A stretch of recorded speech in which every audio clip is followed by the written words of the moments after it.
bien prendre le train en fait, en lumière générale. C'est parce que t'es au calme, t'es tranquille, tu peux bouquiner, tu peux faire d'autres trucs que t'as pas le temps de faire d'habitude, t'es obligé d'être assis pendant 4 heures, donc tu dois trouver à t'occuper. Et quand t'as une fille, tu trouves facilement à t'occuper en fait.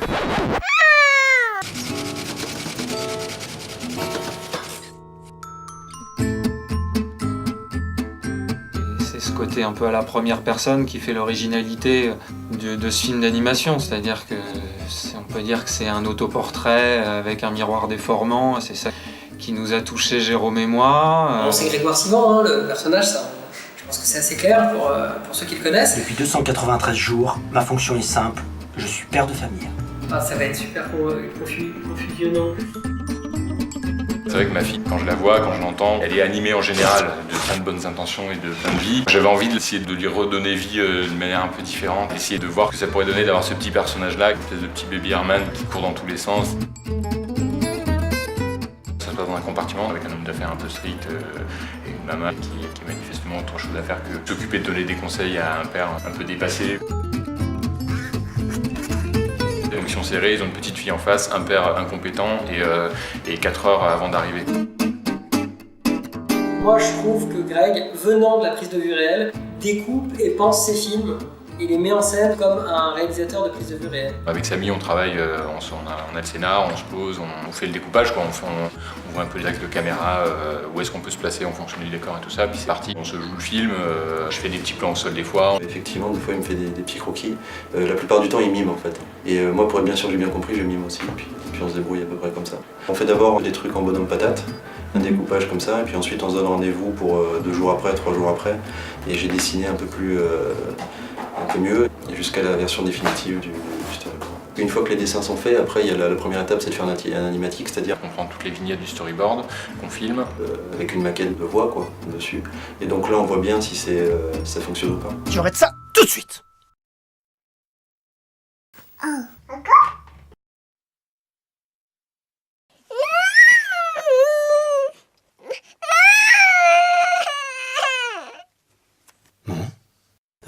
Ils sont où les pots? De toute façon, le storyboard, c'est pas quelque chose de figé. En animation, on l'espère un peu parce qu'il faut bien que ce soit précis. Finalement, on n'a pas été si précis que ça, mais bon, on s'est débrouillé, on va dire. Quand eux, les animateurs, passent en mode opérationnel, il y a toujours des petites choses qui changent. Au tournage, il y a des petits ajustements. On a cette base-là de référence qui est vachement pratique pour toute l'équipe. En fait, on se base énormément par rapport au storyboard. Quand on construit le décor au départ, donc évidemment on fait des plans au sol, etc., du décor, et puis des pré-maquettes. On n'a pas pensé la déco en se disant faut pas qu'on voit les décors, parce que faire des décors en noir et blanc, c'est pas dire je veux pas qu'on voit les décors. Je voulais que les personnages ressortent en fait du décor, qu'ils aient leur propre matérialité, qu'ils aient leur volume, et que le volume des personnages soit différent du volume de ce qui se passait autour d'eux en fait. Tous les accessoires en fait qui servent aux personnages sont en couleur, les décors sont en noir et blanc, et à la fin du film on repasse en couleur. Au moment où les décors doivent passer en couleur, j'ai fait pas mal de recherches de savoir quelle couleur mélanger avec quelle autre, à quoi est-ce que ce décor devait ressembler au final en couleur alors qu'on l'avait toujours connu jusqu'à présent en noir et blanc. Il a fallu recouvrir tous ces décors de couleur, quoi, parce que c'était les mêmes décors. Le train, il joue que en couleur. Ah ça y est, en fait, la partie noir et blanc a joué en fin de semaine dernière, donc voilà, maintenant on peut faire. Une des autres intentions de Grégoire était de détourer chaque élément, chaque mur, chaque arête des murs. Et c'est vrai que du coup ça les fait vraiment beaucoup plus ressortir.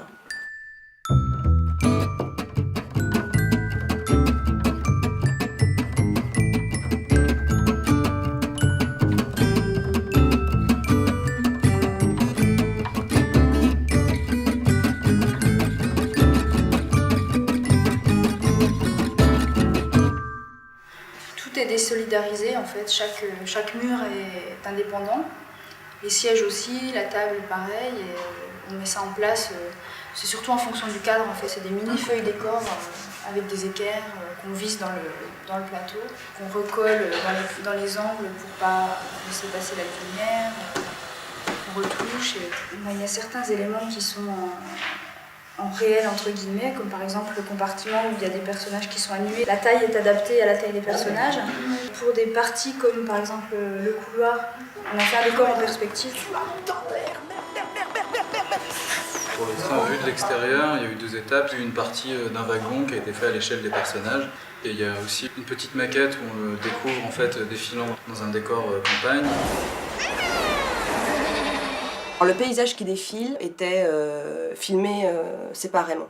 Ce qu'il fallait surtout savoir, c'était combien de mètres il nous en fallait, sachant qu'on voulait pas que ce soit tout le temps les mêmes paysages, et surtout qu'il y ait une évolution étant donné que le train part du nord, de Paris, pour arriver dans le sud, du côté de Nîmes.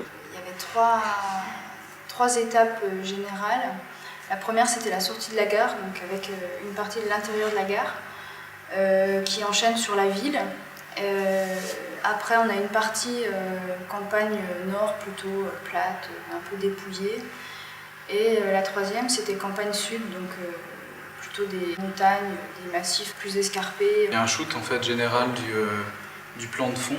Il y a plusieurs éléments en fait qui constituent premier, deuxième, troisième plan en fait qui sont incrustés, qui sont des éléments isolés qu'on peut placer comme on veut pour donner un petit peu des profondeurs de champ ou des ambiances différentes. Donc il y a tout un jeu, tout un set d'arbres différents pour composer son panorama, quoi.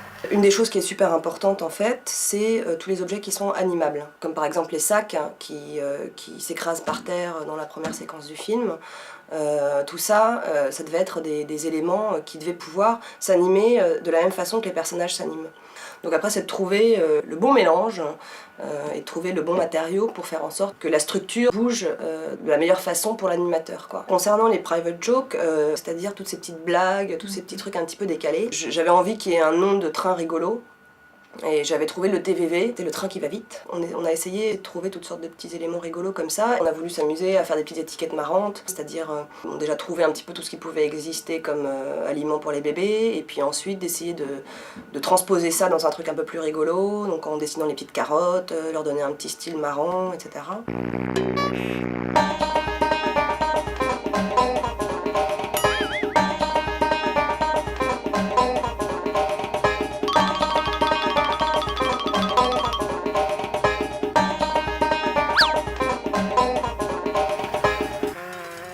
Certains éléments qui ont été construits qui correspondent aux personnages. Pour la petite fille, il fallait que les petits pots en fait, correspondent à sa main. On avait des doublures de main tout simplement qui nous permettaient de voir si on était raccord.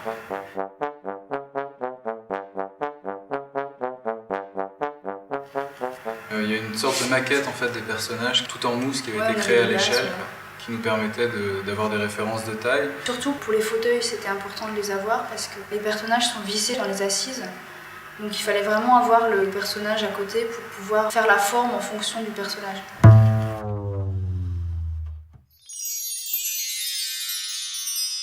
C'est le reste des têtes en pâte à modeler, des mains en silicone, habillées avec des costumes, des chaussures en silicone. Pour moi, je savais à peu près où je mettais les pieds. L'objectif, c'était que Greg, il bosse avec des armatures beaucoup plus performantes. En général, on a des dessins ou des sculptures. Après, il faut adapter la morphologie en fait, du dessin ou de la sculpture en armature métallique. Ce qui joue beaucoup, en fait, c'est ce que va faire le personnage. Tu définis quel type d'articulation tu vas lui mettre en fonction par exemple, de sa démarche. C'est une démarche super droite, super sérieuse, ou au contraire, si c'est un truc tout... tu mettras pas les mêmes rotules en fait. Les armatures, je voulais qu'elles aient des épaules, qu'elles puissent tenir sur un pied pour pouvoir faire des marches, etc. La marionnette, quand elle est debout, t'as un pas de vis là, donc tu peux venir la foutre sur le décor et visser par en dessous. Et là, ta pièce, elle tient très bien. Donc là, on a choisi de sculpter de la mousse à matelas toute bête, que tu viens tailler au ciseau, et après, ensuite, elle est habillée avec des petits vêtements. J'ai travaillé donc sur les costumes avec Elodie. Pour coudre, c'était très petit au niveau de l'échelle. C'était assez serré au niveau des emmanchures. Du coup, je l'ai cousu directement sur la mousse. Mais il fallait laisser des points d'accès au niveau des bras, par exemple, s'il y a un bras qui se cassait, etc., pour qu'on puisse le remettre. Le problème d'échelle se retrouve sur les motifs, peut se retrouver aussi sur les plis. Ça se voulait quand même assez réaliste au final. Au début, j'ai vu Mickaël et Grégoire donc, pour qu'on se fixe un peu sur la coupe. Ensuite, on est allé choisir le tissu ensemble. On a fait plusieurs tests avec des échantillons. Encore une fois, comme c'est une petite échelle, il fallait faire attention à ne pas avoir des épaisseurs et qu'en même temps, ça soit assez fluide pour les mouvements de bras. Dans le moule, on vient caler une armature avec le poignet au bon endroit, les fils qui partent pour les doigts, qu'on vient mettre du silicone partout. Et si le personnage touche la tête, il faut que les mains et la tête soient de la même couleur. Et donc c'est pas les mêmes colorants, là on mélange différentes pâtes à modeler qu'on fait fondre pour trouver une teinte, parce que chaque personnage a une teinte différente. On cale déjà les pâtes à modeler parce qu'on en fait plusieurs kilos à chaque fois. Comme pour un film en prise de vue réelle, on doit faire des essais avec les comédiens en situation dans le décor, des essais lumière, quoi, parce que les peaux réagissent différemment. Là il fallait que les personnages ressortent, mais du coup on a pris des teintes un peu plus pâles pour pas que si on tape dans les roses, que ça fasse pas des peaux genre carottes sur des décors blancs.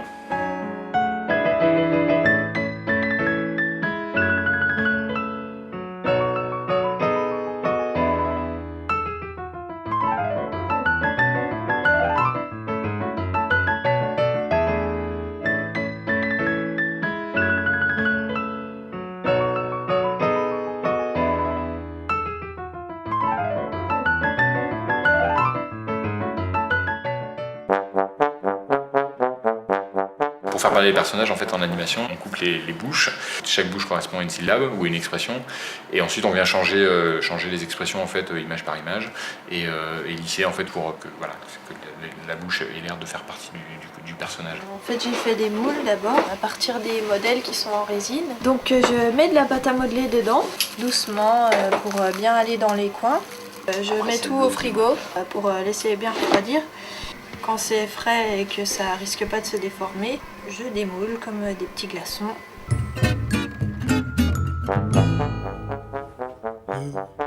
Bonjour. Les personnages féminins qui sont la mama, donc la mère aussi va être pareil. Donc comme elles ont des lèvres, parce que ce sont des femmes, c'est juste des petites bouches. C'est pas des bas de visage, c'est des petites bouches en différentes positions. En fait, c'est toujours la même décomposition qu'on va placer sur le visage. C'est un peu différent. Il faut qu'ils aient tout le temps du stock. Ils ont à changer très régulièrement les bouches. Et quand il y a un jeu qui est fini, complètement déformé, écrasé et tout, on récupère, on fait une boule de pâte à modeler et on peut relancer le processus. Peut-être le A vers le bas. Bon, ça c'est too much. Ouais, je vais peut-être faire un A un peu plus ouvert.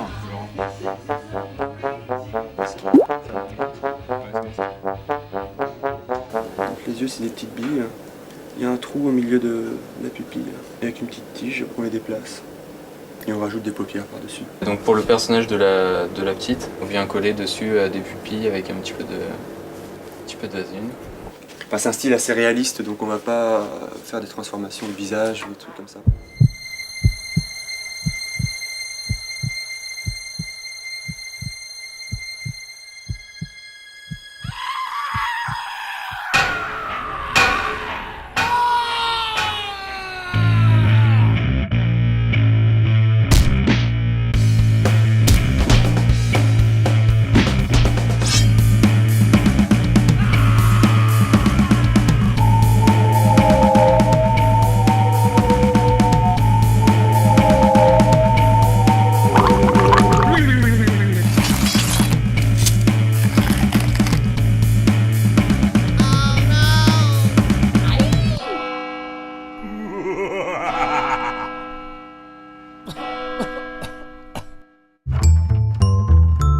Quand on voit ça de l'extérieur, c'est hyper laborieux. Quand on en parle, quand on voit des films d'animation, on se dit ah, putain, ça doit être super sympa à faire et tout. Il y a 3 étapes. Première étape, Wallace et Gromit c'est mortel, tu fais comme Wallace et Gromit, ça doit être super bien. Passe voir, ok super, les gens passent voir. Au bout de 3 minutes 50 pour le plus résistant, ils se font chier. Et ensuite, la dernière étape possible, c'est qu'on essaye. Directement, on peut animer une pomme juste avec un appareil photo et une pomme. C'est magique quoi. On décompose le mouvement petit à petit, on avance un petit peu, et quand on met les photos bout à bout, ça reconstitue le mouvement quand c'est bien fait. Certains disent c'est du 12 images secondes, c'est du 12 positions par seconde en fait, pour être plus vrai. Il y a toujours 25 images par seconde, mais on fait 12 positions. Ça suffit pour avoir un mouvement fluide. Donc chaque plateau de prise de vue est équipé d'un appareil photo où sont prises les images définitives en haute définition. Et chaque plateau est aussi équipé d'une caméra vidéo où les animateurs peuvent prévisualiser l'animation sur l'ordinateur. Et donc ça leur permet d'anticiper la prise de vue définitive et de se tromper à volonté.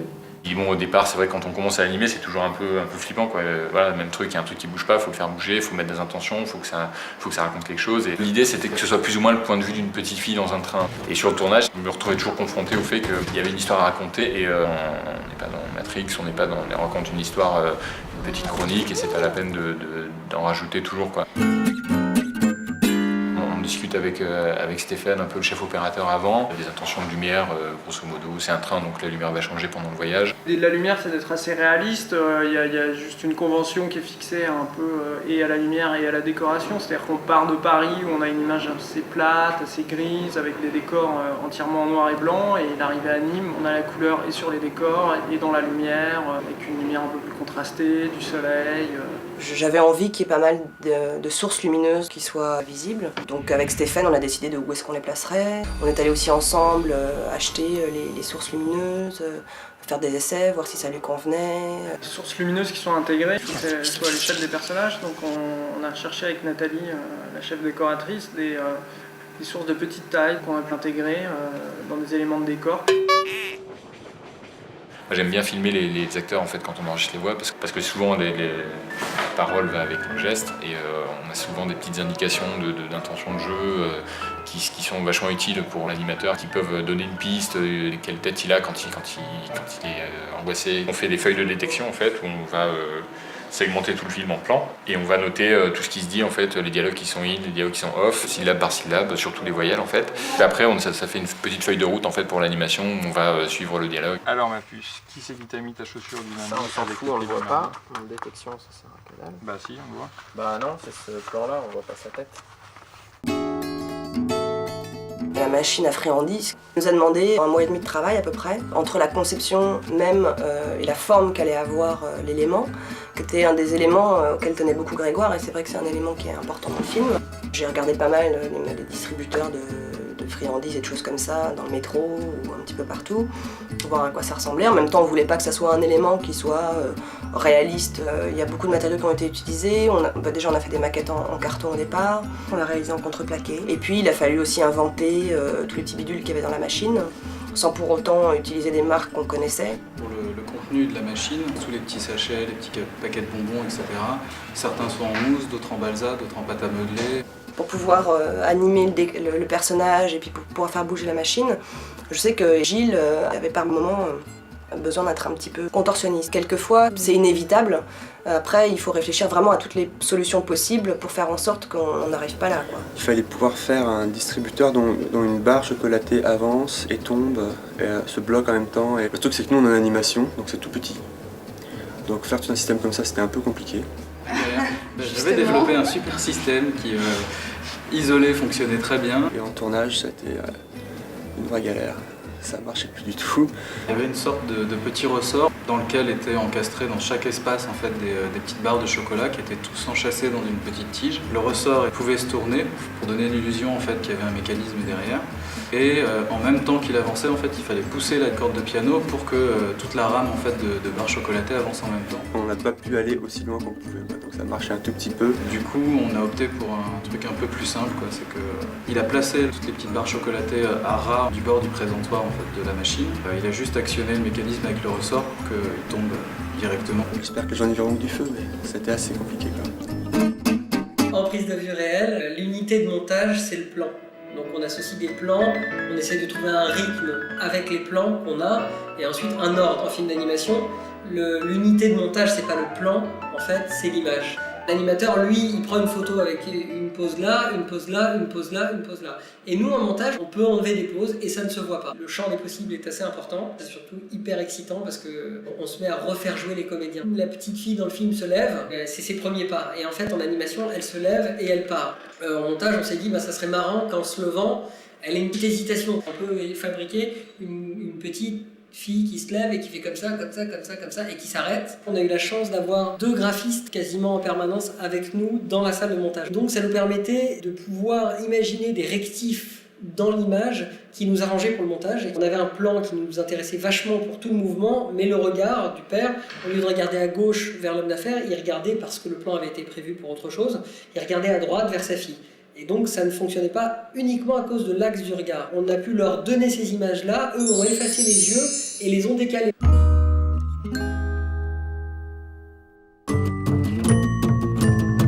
Quand je je peux faire en direct sur le tournage, je le fais. Par exemple, faire des flammes, faire du feu, on se creuse la tête pour savoir comment on va faire. On sait qu'on peut le faire en 3D, mais c'est rigolo d'essayer de le faire en vrai, quoi, enfin, de nous-mêmes. Et si ça marche pas, on sait qu'on a toujours cette espèce de petit paravent, de petit filet de sécurité derrière. La société de trucage MacGuff gère les gros effets, les effets les plus lourds, les plus importants, les plus complexes. Il y a une petite goutte à faire glisser sur une vitre. Le générique début, avec les lettres qui tournent sur elles-mêmes. Après, des petites choses un peu plus laborieuses qui sont des effaçages de cordes à piano, qui sont nos petites béquilles d'animation, des petits câbles à effacer à droite à gauche. On clean, disons, toutes les imperfections. Ça peut être sur les yeux quand il va y avoir des reflets qui vont faire que le noir de l'œil devient tout blanc, par exemple. Il arrive qu'on ait des traces de doigts par exemple sur les contours, ou qu'on ait la bouche qui soit un petit peu décalée, qu'on ait un petit trou, donc on va essayer de masquer un peu ce trou là. Une petite mouche qui se balade sur le plateau de tournage comme ça pendant 3-4 images, donc nous on clean pour que l'image soit meilleure. On va avoir un petit shake caméra, un petit bouger caméra, on fait un petit rolling de train en fait pendant tout le film. Quand le train avance, il faut voir le décor qui avance. Donc c'est ce qu'on appelle les pelures. Les pelures, c'est les plans qui ont été tournés sur fond vert séparément. On va les incruster derrière une fenêtre et donc on aura l'impression que le train bouge. Chloé, papa n'est pas content du tout. Je suis un comédien voilà, d'une trentaine d'années qui a un petit peu la pêche. La fourmi, tu veux ta fourmi? Qui puisse donner l'impression qu'il soit rapidement dépassé par les événements. Et ils sont où les pots? Et j'aime bien ce qu'il fait. C'est bien ici, le train pour Nîmes. On lui a proposé le scénario, il a bouquiné, on s'est vu, on a discuté de 2 minutes, 3, 5, 10. Tu vas très bien t'en sortir. Florence, la comédienne qui joue le rôle de la mère, c'est une copine qui est directrice de casting qui m'a dit je te présente Florence, elle est très bien, elle est effectivement très bien. Je vous embrasse tous les deux. On a enregistré les voix en une matinée, on va faire des petits retakes à la fin.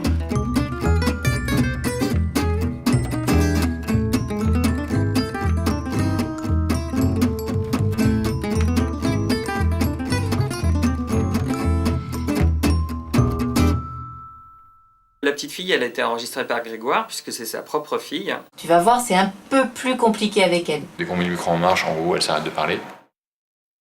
On a fait un essai de séance d'enregistrement dans un vrai Audi, avec un vrai recordeur et tout ça. Et là, pour le coup, elle pensait qu'elle était chez le pédiatre. Donc on a eu beaucoup de pleurs ce jour-là enregistrés. Donc ça m'a fait des pleurs.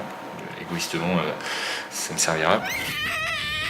Grégoire, en choisissant d'enregistrer sa propre fille pendant plusieurs mois, il a réussi à avoir quelque chose de vraiment super. C'est toujours assez magique de débarquer avec un film qui fait pas de bruit, qui parle mais qui fait juste que parler, et de le voir se nourrir par couches successives. Dans un film d'animation, il n'y a pas de son direct. Le bruitage servira à faire les pas, les présences. Ce qu'on appelle les présences, c'est les frottis, un petit peu la vie des gens. C'est en quelque sorte à créer ce qu'on appelle le direct, c'est le son qu'on aurait pu un peu enregistrer sur le plateau. Ok. Comme on a fait le montage son avant le bruitage, on a pu relever les choses qui manquaient. Un bruiteur, il dispose d'objets qu'il a pris dans son quotidien au fur et à mesure des années et avec lesquels il va faire des sons qui sont plutôt des sons, je dirais, assez réalistes dans l'ensemble, même s'il peut faire des choses assez incroyables.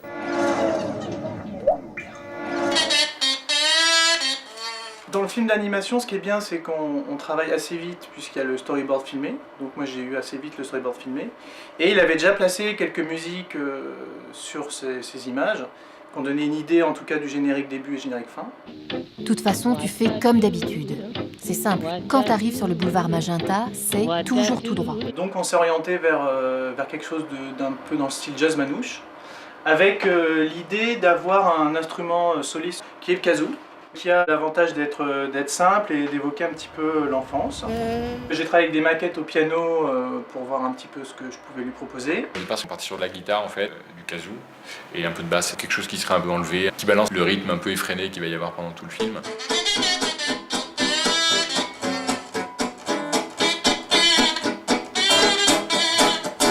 Et donc on a une première version de musique qu'on a adaptée en fonction de l'image, qu'on a coupée salement, avec des coupes dégueu, pas dans le rythme et tout, parce que nous on n'est pas musiciens, mais par contre on clarifie nos intentions. Et lui va faire en sorte, le compositeur, de rentrer dans nos calages et de faire un truc beau, mélodique, rythmique et agréable à écouter. Une fois que j'aurai l'image définitive, que j'aurai bien compris exactement ce que Grégoire veut, j'aurai une trame de calage et je vais enregistrer en studio avec les musiciens vraiment, voilà, pour avoir la bonne musique sur la bonne durée avec le bon style, on espère. Elle a vraiment un rôle de guide mais pas de paraphrase, quoi.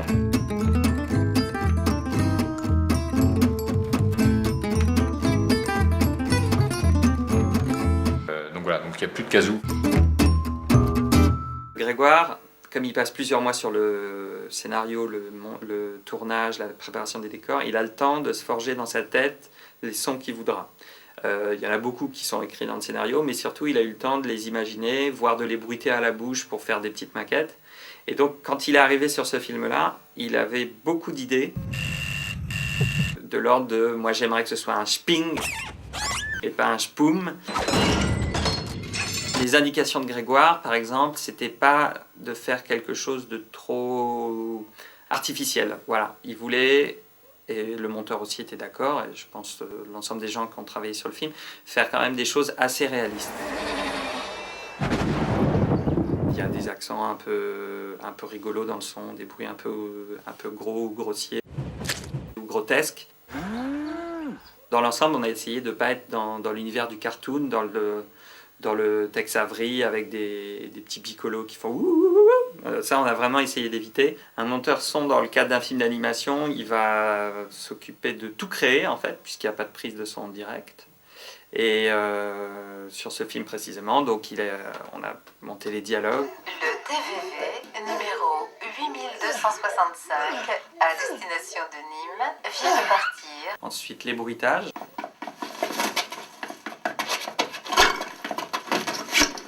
Ensuite, on a rajouté ce qu'on appelle des ambiances.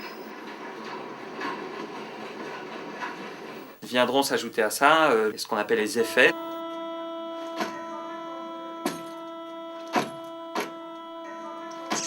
Il faut savoir que là, sur le montage son, finalement, je pense qu'on aura travaillé 1 mois pour 9 minutes de film.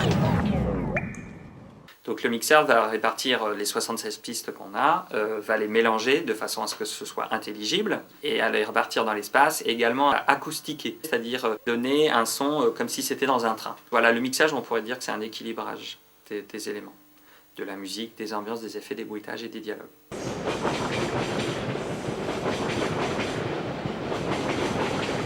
Grégoire a peut-être pensé que c'était un truc qui lui était personnel. Là aujourd'hui, moi je trouve que c'est un truc qui est beaucoup plus universel dans la mesure justement où il y a eu un petit peu tout un tas de gens qui est venu se greffer à ce qu'il avait mis en fait dans son scénario. Et c'est là que je dirais que son film déjà a commencé à lui échapper. C'est-à-dire que bon, son film lui échappera complètement une fois qu'il sera en diffusion auprès du public, parce que là c'est le public qui le reçoit, qui va le recevoir et qui en fera ce qu'il veut.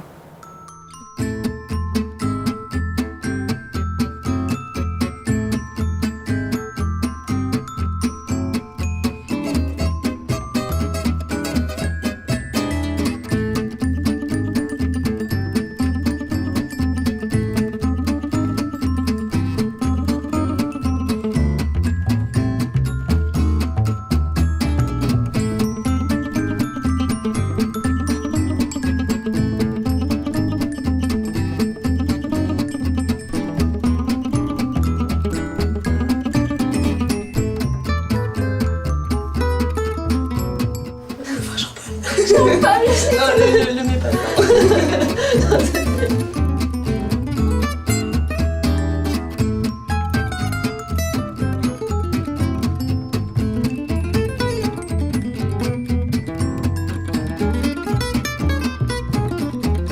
Tu filmes ?